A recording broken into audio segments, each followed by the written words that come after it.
दोस्तों नमस्कार। आपके अपने YouTube चैनल नॉर्मल एकेडमी पे आपका स्वागत है। आज हम देखेंगे माधवराव सप्रे द्वारा लिखित एक टोकरी भर मिट्टी की कहानी। किसी श्रीमान जमींदार के महल के पास एक गरीब अनाथ विधवा की झोपड़ी थी। जमींदार साहब को अपने महल का हाथा उस झोपड़ी तक बढ़ाने की इच्छा हुई। विधवा से बहुतेरा कहा कि अपनी झोपड़ी हटा ले, पर वह तो कई जमाने से वहीं बसी थी। उसका प्रिय पति और इकलौता पुत्र भी उसी झोंपड़ी में मर गया था।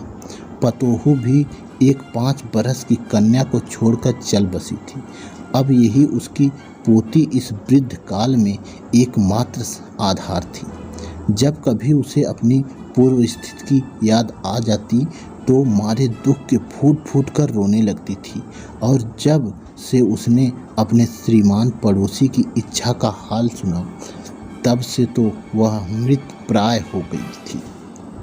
उस झोंपड़ी में उसका ऐसा कुछ मन लग गया था कि बिना मरे वहाँ से वह निकलना ही नहीं चाहती थी।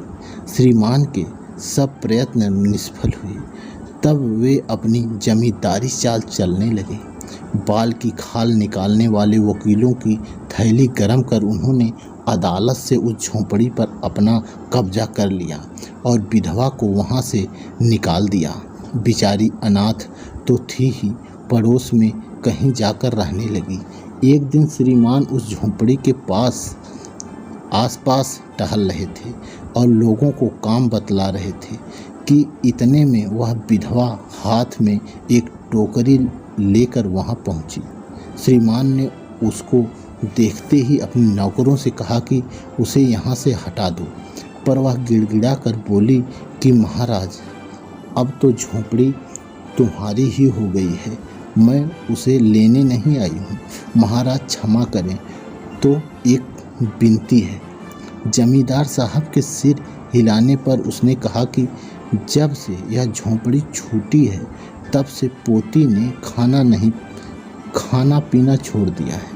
मैंने बहुत कुछ समझाया, पर एक नहीं मानती। कहा करती है कि अपने घर चल, वहीं रोटी खाऊंगी। अब मैंने सोचा कि इस झोंपड़ी में से एक टोकरी भर मिट्टी लेकर उसी का चूल्हा बनाकर रोटी पकाऊंगी। इससे भरोसा है कि वह रोटी खाने लगेगी। महाराज कृपा करके आज्ञा दीजिए तो इस टोकरी में मिट्टी ले जाऊं। श्रीमान ने आज्ञा दे दी। विधवा झोंपड़ी के भीतर गई। वहां जाते ही उसे पुरानी बातों का स्मरण हुआ और आंखों से आंसू की धार बहने लगी। अपने आंतरिक दुख को किसी तरह संभाल कर उसने अपनी टोकरी मिट्टी से भर ली और हाथ से उठाकर बाहर ले आई।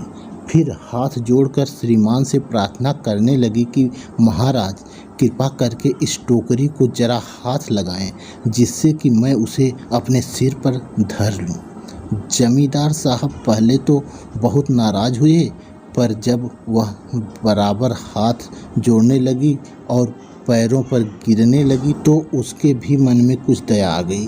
किसी नौकर से ना कहकर आप ही स्वयं टोकरी उठाने को आगे बढ़े। ज्यों ही टोकरी को हाथ लगाकर ऊपर उठाने लगे, त्यों ही देखा कि यह काम उनकी शक्ति से बाहर है। फिर तो उन्होंने अपनी सब ताकत लगाकर टोकरी को उठाना चाहा, पर जिस स्थान में टोकरी रखी थी वहां से वह एक हाथ भर भी ऊंची नहीं उठी। तब लज्जित होकर कहने लगे कि नहीं, यह टोकरी हमसे नहीं उठाई जाएगी। यह सुनकर विधवा ने कहा, महाराज नाराज ना हो, आपसे तो एक टोकरी भर मिट्टी उठाई नहीं जाती, और इस झोंपड़ी में तो हजारों टोकरियां मिट्टी पड़ी हैं। उसका भार आप जन्म भर क्या उठा सकेंगे? आप ही इस बात का विचार कीजिए। जमींदार साहब धन मद से गर्वित हो अपना कर्तव्य भूल गए थे, पर विधवा के उपरोक्त वचन सुनते ही उनकी आंखें खुल गई। कृत कर्म का पश्चाताप कर उन्होंने विधवा से क्षमा मांगी और उसकी झोंपड़ी वापस दे दी। यहीं पे कहानी समाप्त होती है।